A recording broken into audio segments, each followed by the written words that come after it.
Shalom, paz seja convosco. Mais uma oportunidade, nós queremos trazer algo da parte de Deus aos nossos corações. Nós queremos falar hoje sobre a justiça de Deus através da história. E de antemão nós vamos ler Romanos capítulo 9, versículo 1 ao 6. Diz assim, em Cristo digo a verdade, não minto, dando-me testemunho a minha consciência no Espírito Santo, que tenho grande tristeza e contínua dor no meu coração. Eu mesmo poderia desejar ser anátema de Cristo por amor dos meus irmãos, que são meus parentes segundo a carne, que são israelitas, dos quais é a adoção de filhos, e a glória, e as alianças, e a lei, e o culto e as promessas, dos quais são os pais, dos quais é Cristo, segundo a carne, o qual é sobre todos, Deus bendito eternamente. Amém. Não que a palavra de Deus haja faltado, porque nem todos os que são de Israel são de Israel. Nem por serem descendência de Abraão são todos filhos, mas em Isaque será chamada a tua descendência. Amém? A justiça de Deus através da história. Queridos, nós poderíamos muito bem começar com Adão, essa reflexão, essa palavra, como Paulo se manifesta em Romanos sobre a justiça de Deus, né? A gente poderia começar com Adão para trazer a questão da justiça de Deus através da história. Veja bem, todos os homens falharam. Todos os homens de Deus, que Deus chamou, começando por Adão, até pelo próprio Adão, falhou. Né? Não permaneceu fiel às promessas de Deus. O primeiro homem criado por Deus, a sua imagem e semelhança, ele não conseguiu se manter de pé. Ele não conseguiu se manter fiel a Deus durante a sua história, durante a sua jornada na terra. Nem Adão, nem Abel, nem Caim. Todos esses homens falharam, erraram diante de Deus.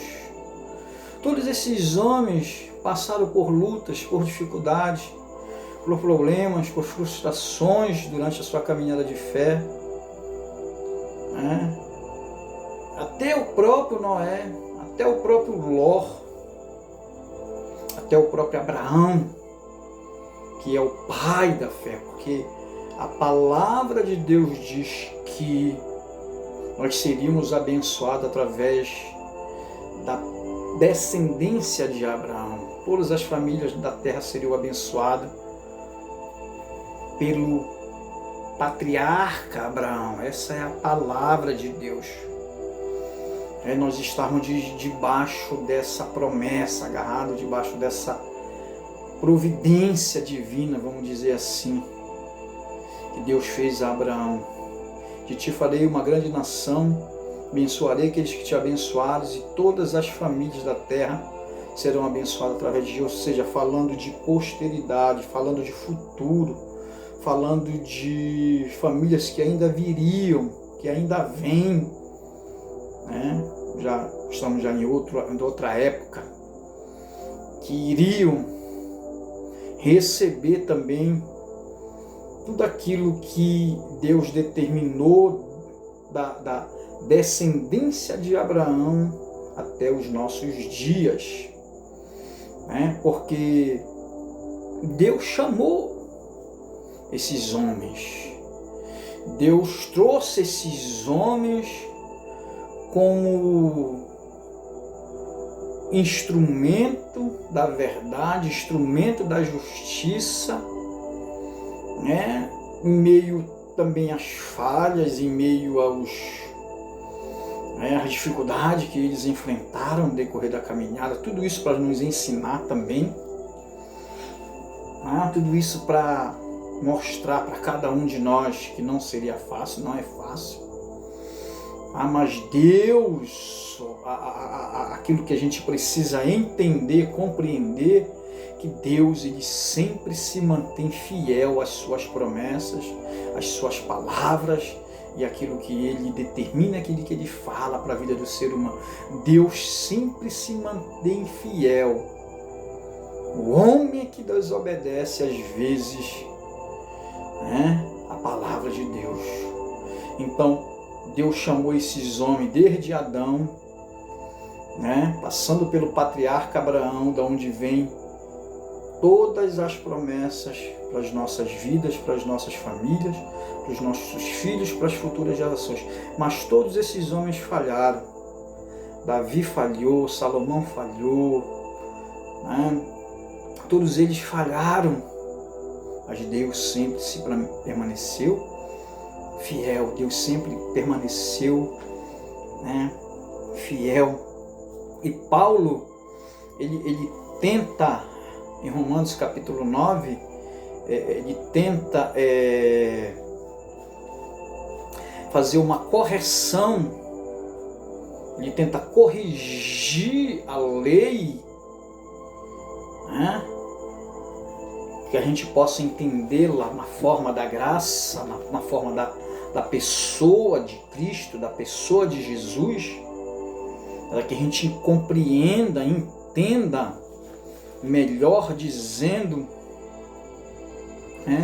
melhor pessoa para dizer, para esclarecer, a não ser, seja aquele que faz parte desse povo, fez parte dessa promessa, está debaixo da promessa, que é o próprio apóstolo, o próprio mestre, Saulo, que faz essa correção da lei, não desprezando o povo judeu,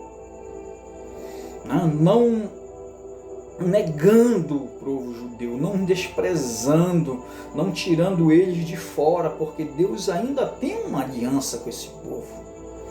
Deus ainda tem um relacionamento íntimo com esse povo, e Deus vai salvar esse povo lá no milênio.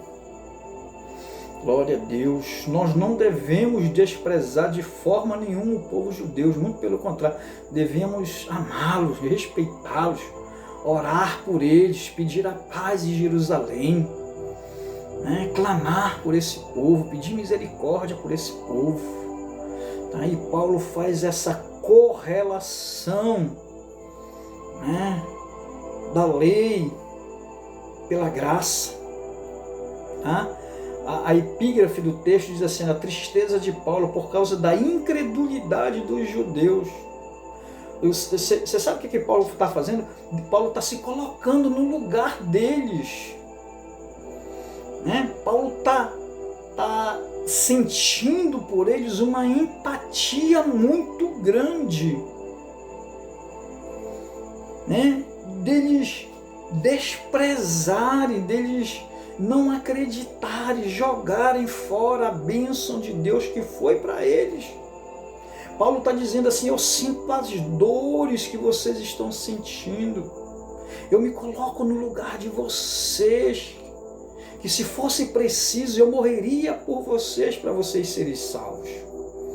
Se fosse preciso eu me colocaria no lugar de vocês, para vocês não passarem por tudo isso que vocês estão passando, por vocês rejeitarem aquilo que vocês rejeitaram. E ele vai correlacionando tudo de acordo com a visão, de acordo com o Espírito. Olha o que ele diz: em Cristo digo a verdade, não minto, dando testemunho à minha consciência no Espírito Santo. E tenho grande tristeza e contínua dor no meu coração. Ou seja, ele está sentindo a dor daqueles homens, se colocando no lugar daqueles homens, sentindo empatia por eles. Por que Paulo sente empatia por eles? Olha assim, porque eu mesmo poderia desejar ser anátema de Cristo. E disse, eu poderia me tornar maldição por vocês.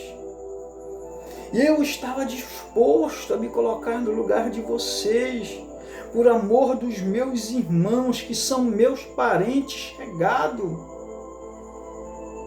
Quantas vezes você se colocaria no lugar de uma pessoa para sentir a dor da pessoa, para que essa pessoa fosse salvo?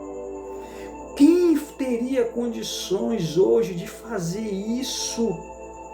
De ver que você tem um parente, de ver que você tem um familiar que não aceitou Jesus, que despreza a palavra de Deus, que não quer nada com Deus, que não quer ir para a igreja, que você convida, que nós convidamos, mas não quer nada com Deus, e você se sacrificaria para que ele fosse salvo e você se tornasse maldição em lugar dele.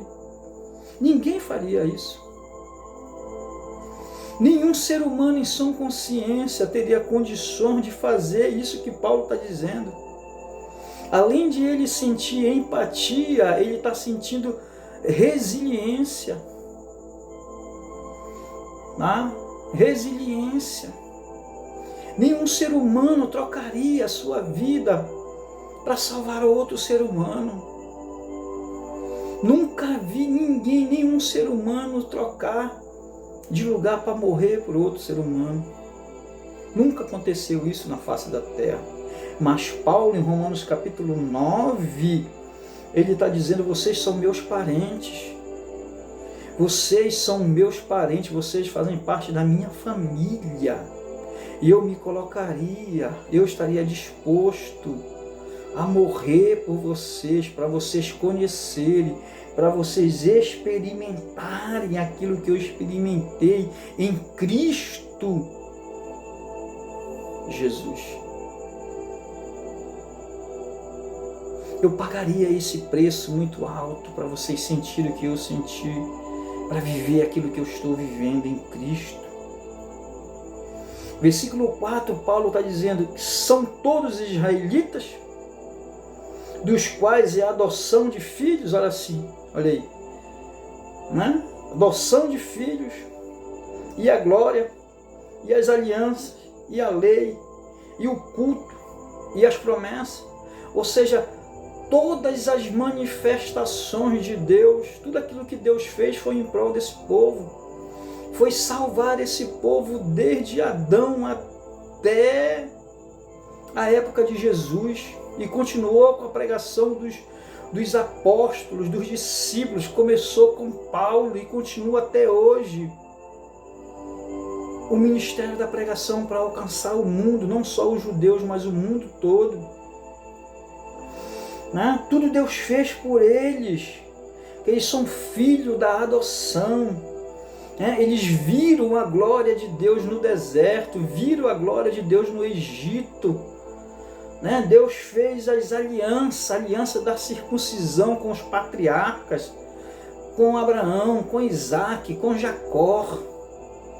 A aliança, o arco-íris, a circuncisão, no deserto, 40 anos, a nuvem de fogo, a nuvem de fumaça, o maná, a roupa que não acabava, a água da rocha, comida para saciar a fome, água para saciar a sede, a glória de Deus, a Shekinah do deserto, aonde Deus se manifestou de forma gloriosa, de forma poderosa para aquele povo, mas mesmo assim, vendo todos os sinais, vendo todas as manifestações, vendo toda a palavra falada, a palavra dita, vendo todas as guerras, vendo toda a lei moral, lei cerimonial, vivendo tudo aquilo, o culto, o culto e as promessas, mais de 8.000 promessas sobre eles, sobre nós também. Tudo isso ainda não foi suficiente. E ainda não foi suficiente tudo que Deus fez por eles. dos quais são os pais, e dos quais é Cristo segundo a carne, ou seja, Cristo veio da própria descendência, da própria nação deles. Cristo Jesus que veio da própria carne, que é sobre todos eles, que é sobre nós também, os gentios. Deus bendito eternamente. Amém. Que glória, que bênção. Mesmo todo esse plano de Deus para resgatar esse povo, eles jogaram fora toda essa falta de fé e de confiança em Deus. O que mais esse povo queria que Deus fizesse para ele? Deus fez tudo. Deus deu tudo para esse povo. Deus abençoou esse povo de uma forma poderosa, de uma forma tremenda, e mesmo assim eles não quiseram. Paulo sente agora a dor, Paulo se sente resiliente, se sente na empatia de se colocar no lugar desses homens para salvar esses homens, salvar essas pessoas. Quem faria isso? Quem se colocaria no lugar de outra pessoa? Existem muitas pessoas da nossa família, da família Rocha, da família Pereira, que não querem saber de Jesus. Existem muitas pessoas que não gostam nem da gente falar de Jesus para eles. Eles são irredutíveis. Eles são cabeça dura, eles são teimosos. Quantas pessoas existem, outras famílias que estão assim da mesma situação? Quantas pessoas estão vivendo isso hoje, que as pessoas não querem receber a Cristo, não querem as promessas, não querem o culto, não querem as alianças, não querem receber a adoção, não querem receber, não querem. Infelizmente a gente tem alguns parentes ainda que estão nessa mesma situação, jogando fora a graça de Deus, jogando fora a bênção de Deus, jogando fora as promessas. Não que a palavra de Deus haja faltado, não faltou palavra, não faltou manifestação, porque nem todos os que são de Israel, nem por serem descendência de Abraão são todos filhos, mas em Isaque será chamada a tua descendência. Não faltou palavra de Deus, não faltou pregação, não faltou profeta, não faltou sacerdote, como nem tem faltado hoje. Existe hoje muitas igrejas que pregam o nome de Jesus por aí afora. Existem muitas igrejas em Belém do Pará, em cada esquina tem uma igreja, com placa diferente, com nome diferente, mas com um novo, com a mesma visão: ganhar almas, pregar a Cristo, salvar pessoas. Não falta palavra, não falta pregação, não falta pregadores. O Brasil tem uma enxurrada de pregadores, o Brasil tem uma enxurrada de homens de Deus pregando, no rádio, na internet, nas redes sociais, no YouTube, em todos os canais de comunicação, 24 horas por dia, pregando a palavra de Deus. Nós temos pregadores espalhados pelo Brasil todo, igrejas de todos os nomes, de todos os gostos, e a palavra não tem faltado palavra, como não faltou para o povo judeu, como não faltou para o povo de Israel, mesmo vendo tudo, mesmo presenciando tudo, mesmo desfrutando da glória, da Shekinah, de tudo que Deus fez, eles não aceitaram, eles jogaram fora aquilo que era de Deus, que era a bênção de Deus.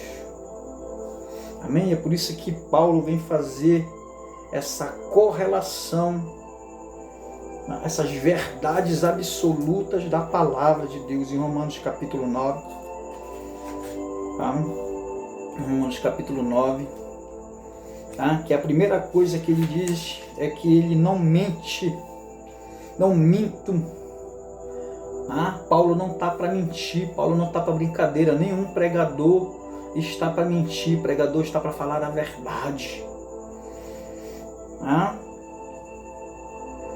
Os capítulo 9 e 11 do livro de Romanos contém a discussão mais importante e completa do Novo Testamento sobre o povo judeu. Neles, Deus promete que todo Israel será salvo, está em Romanos 11, 26, e ordena que os cristãos gentios mostrem aos judeus a misericórdia de Deus. Diante do que estes capítulos ensinam, toda forma de antissemitismo cristão está condenada. E toda afirmação, seja judeu ou cristão, de que o evangelho não é para judeus deve cair por terra. Esta discussão sobre os judeus surge do que poderia parecer um tópico sem relação com o tema. A convicção de Saulo para os cristãos em Jesus, o Messias, de que o amor de Deus por ele irá ajudá-los a passarem por toda aflição e jamais poderá ser vencida ou removida. Romanos 8, 14 ao 39.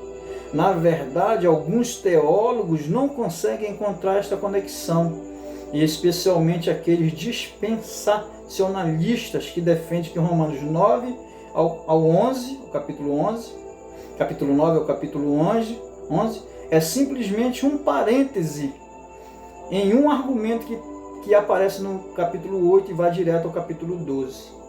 Mas este é um erro grave.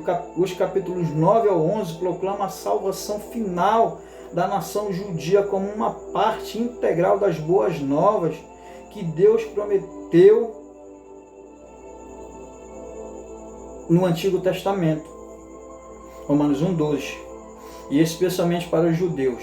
Contudo, no contexto, estes capítulos se prestam a outra função, que é responder à pergunta veemente que qualquer um dos leitores originais poderia ter feito nesse ponto da carta de Saulo. Saulo, se Deus é tão poderoso e fiel como você descreve no capítulo 8, então por que uma vez que um número cada vez maior de gentios aceita o Evangelho, o número cada vez maior de judeus está rejeitando e se opondo a ele? Deus não disse repetidas vezes no Antigo Testamento quanto ele ama Israel com amor eterno. Jeremias 31:2. Se o amor de Deus pelos seus é eterno, como é possível que, a despeito de séculos de experiência com o próprio Deus, e a despeito de ter a palavra de Deus com suas promessas messiânicas, tanto os judeus, indivíduos e a nação judaica como uma entidade estão rejeitando esse amor, conforme expresso por meio do Messias de Deus? O que parece, eles, com todas as suas vantagens, estão se perdendo, e o amor eterno de Deus não lhes fará bem algum. Isso nos preocupa. Como nós podemos ter certeza de sua promessa de que nem qualquer outra coisa criada será capaz de nos separar do amor de Deus?